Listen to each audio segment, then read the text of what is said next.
지구의 나이가 진화론의 핵심이 되자 1869년 다시 진화론이 공개토론에 나선다. 2차 공개토론 자체는 제1차 세기의 대결의 경우처럼 일반인들의 큰 관심을 불러일으켰다. 문제는 지구의 나이에 관한 한 과학계와 대중들이 다윈보다 톰슨을 보다 지지했다는 점이다. 이번에도 다윈의 첫째 대결에서 진화론의 대변인으로 나섰던 헉슬리가 나왔는데 이에 반대측 인사가 톰슨이라는데 문제의 심각성이 있었다. 또한 논쟁의 장소도 영국지 지라케였다. 다윈의 진화론으로 벌어진 두 번째 혈투는 어느 누구도 승리하지 못했다. 논쟁의 주제가 지구의 나이에서 지구상의 생명의 기원에 관한 논쟁으로 비화했기 때문이다. 이 문제는 현재도 논란의 대상인데 놀랍게도 헉슬리는 큰 틀에서 지구의 무생물로부터 살아있는 원형질이 태어났다고 주장했다. 톰슨은 이 발언을 물고 늘어져 진화론을 효과적으로 공격하는 데 이용했다. 그는 자연 발생 가설을 반박할 수 있는 수많은 자료를 갖고 있다며 생명은 생명으로부터 올 수 있다고 주장했다. 그러면서 그는 씨를 품고 있는 유성들이 우주 공간에 수없이 떠돌아다니고 있다며 그중 일부가 지구에 떨어져 생명의 시작에 필요한 것을 제공했다고 주장한다. 소위 외계 유입설인데 이 문제에 관한 한 오늘날에도 이들의 논쟁은 아직 계속되므로 별도의 장에서 설명한다. 톰슨의 주장 즉 지구의 나이가 턱없이 작다는 주장을 완벽하게 방어하지 못한 진화론자들의 좌절은 충분히 상상이 가는 일이다. 물론 19세기가 끝날 무렵 과학계는 계속 발전하여 지구의 나이가 점점 늘어가는 추세였다. 그런데 1894년 켈빈경도 지구의 나이가 40억 년이 되지 않을까 생각했다는 말이 있다. 그러나 그는 굳이 자신의 주장을 변경할 이유가 없었다. 그의 명성 때문에 그가 밝힌 수치가 틀린다 해도 문제가 될 일이 없기 때문이다.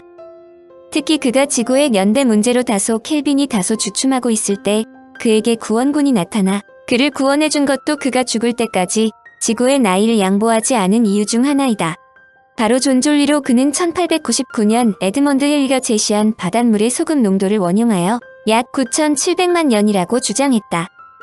여하튼 존졸리의 지구 나이는 켈빈경보다 10여 배 높았지만 이 역시 다윈이 제시한 3억 년에 비하면 작은 숫자이므로 켈빈이 굳이 지구의 나이를 재론할 필요는 없었다. 지구의 나이 충분. 다윈이 궁지에 몰리지 않을 수 없는 상황인데 켈빈은 다윈이 사망한 후에도 계속 지구의 나이를 물고 늘어져 진화론의 치명상을 안겼다. 현재는 켈빈경의 이론이 틀린 이유를 정확히 알고 있다. 켈빈의 실수는 지구 자체의 여론이 없다고 정의했기 때문이지만 켈빈경이 몰랐던 여론이 지구 속에 숨어 있었다. 다윈이 사망한 후 14년 후인 1896년 앙리 베크렐이 우라늄에서 그로부터 7년 후 마리 큐리가 라듐이 열을 낸다는 사실을 발견했고 켈빈경의 지구 나이 계산에 오류가 있음을 발견했다. 특히 어니스트 러더퍼드는 방사능을 이용해서 지구가 오래되었다는 사실은 물론 얼마나 오래되었는가를 측정할 수 있음도 발견했다. 러더퍼드는 1904년에 방사성 원소인 토륨이 어떻게 정해진 비율로 붕괴하여 시간이 지남에 따라 일련의 다른 원소들로 바뀌고 결국 납 형태로 안정화되는지를 설명했다. 이것이 반감기로 러더퍼드는 방사능 물질을 통해 지구의 나이를 측정할 수 있다고 런던 왕립과학연구소에서 발표했다. 이때 글래스고 대학의 총장이 된 80세의 켈빈경 역시 참석했는데 러더퍼드는 다음과 같은 에피소드를 이야기했다. 나는 어둑어둑한 방에 들어가자마자 청중석에 앉아있는 켈빈경을 알아보았다. 그리고 지구의 나이를 다루는 연설 뒷부분에서 공경에 처하리라는 것을 깨달았다. 다행히 켈빈경은 깊이 잠들었는데 중요한 부분에 이르자 그 신사가 똑바로 앉아 눈을 뜨고 매서운 눈으로 나를 노려보았다. 그때 갑자기 영감이 떠올랐고 나는 켈빈경이 새로운 열 발생원을 발견하지 못한 조건에서 지구의 나이에 제한을 가했습니다. 단 새로운 여론이 전혀 발견되지 않는다면이라는 조건을 달았지요. 라고 말했다. 그런데 그 예언적인 발언은 오늘 밤 지금 우리가 고려하는 것을 가리킵니다. 바로 라듐 말입니다. 그랬더니 그 노인은 내게 환한 미소를 보냈다. 켈빈은 러더퍼드의 설명에 납득하지 못했고 여전히 지구의 나이가 약 2천만 년가량이라고 생각한 채 1907년 사망했다. 한마디로 다윈의 진화론을 결코 인정치 않았다. 그러나 그가 사망할 때만 해도 지구의 나이는 엄청나게 늘어나 있었다. 1905년에 미국의 비. 볼트우드는 방사성을 사용하는 측정법을 개발하여 지구의 나이는 적어도 22억 년, 태양계의 나이는 50억 년이라는 결론을 얻었다. 그럼에도 켈빈은 자신의 주장을 꺾지 않았다. 한마디로 다윈의 진화론을 결코 인정할 수 없다는 것이다. 그러나 이들 숫자가 인정받은 것은 단 10년도 지나지 않아서이다. 새로운 세대의 과학자들이 지구의 나이로 인한 멍해에서 벗어나자 비로소 진화론자들도 켈빈의 영향력에서 자유롭게 벗어날 수 있게 되었다. 연대를 측정하는 방법 중에서 가장 많이 이용되는 것은 C14와 같은 방사성 동위원소에 의해 절대 연령을 측정하는 것이다. 지구상에서 가장 흔하게 볼 수 있는 탄소에는 6개의 양성자와 6개의 중성자가 있다. 이러한 탄소를 C10이라고 부른다. 그런데 미량이지만 C13과 C14가 존재한다. 이렇게 서로 다른 원소들을 동위원소라고 부르는데 이들을 이용해서 지질학적 시간을 알아낼 수 있으며 이런 방사성 탄소 연대 측정법을 개발한 사람은 1960년도 노벨화학상을 수상한 리비이다. 그런데 리비의 방사선 측정법으로는 C14의 반감기가 단기이므로 대체로 500년에서부터 35,000년 정도의 연대 측정에 효율적이다. 그러므로 지구의 연령 등 보다 오랜 것을 측정하기 위해서는 반감기가 훨씬 장기간인 것을 사용한다.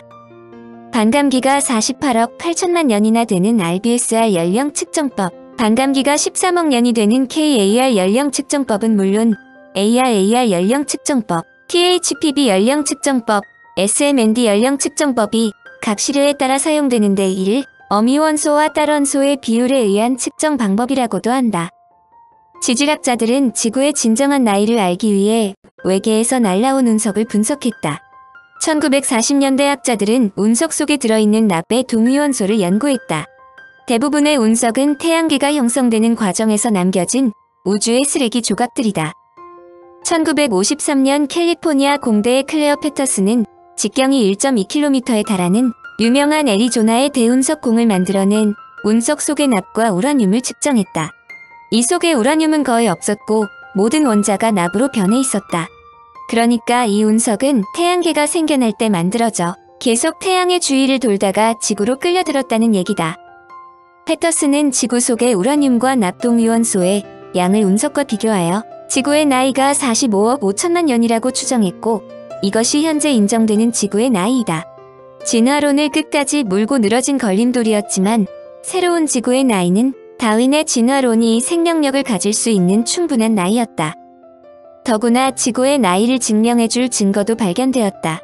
1984년 호주에서 발견된 손톱 크기의 지르콘 조각을 2001년 분석한 결과 44억 년 전 것으로 확인되었기 때문이다. 투명한 광물인 지르콘은 주로 보석으로 쓰이는데 지르콘의 연대가 44억 년이나 되었다는 것은 지구에서 처음으로 태어난 생명체의 역사를 다시 써야 할지 모른다는 추정도 제시했다. 위스콘신 메디슨 대학 지질학 지구물리학과 존 벨리 교수는 초창기 지구가 마그마 바다가 아닌 생명체가 탄생할 수 있는 충분한 대양과 대륙이 있었을지도 모른다는 것이다. 이 지르콘 조각이 발견되기 전 과학자들은 38억 년 전 생성된 것으로 믿어지는 한 바위 덩어리를 토대로 38억 년 전에 비로소 지구에 물이 만들어진 것으로 추정해왔다. 다윈이 켈빈경처럼 경을 받지 못한 요인 중에 하나로 켈빈경이 제시한 구체적인 지구 나이에 다윈이 적절하게 대처하지 못했기 때문이라는 설명도 있다. 이는 어느 정도 근거가 있는 이야기이다. 영국 정부는 사실 종의 기원이 발간되기 직전 기사 자기를 수여하자는 건의에 찬성했고 빅토리아 여왕의 남편인 엘버트 공은 이미 그 건의에 동의하고 있었다. 그런데 종의 기원이 발간되자 빅토리아 여왕에게 자문 역할을 하는 교회 측 인사들은 그 건의에 반대 의견을 나타내자 결국 다윈에 대한 자기 수여는 부결되었다. 이 당시 종의 기원의 과학적 오류를 가장 강력하게 지적한 사람이 켈빈경이었으므로 그는 다윈의 자귀를 수여받지 못하게 하는데 적어도 음으로 큰 영향을 끼쳤다고 볼 수 있다. 그런데 1907년 켈빈이 사망하자 그도 다윈과 마찬가지로 웨스트민스터 성당에 안치되었다. 뉴턴 옆자리인데 바로 그의 숙적이었던 다윈의 무덤 옆이다.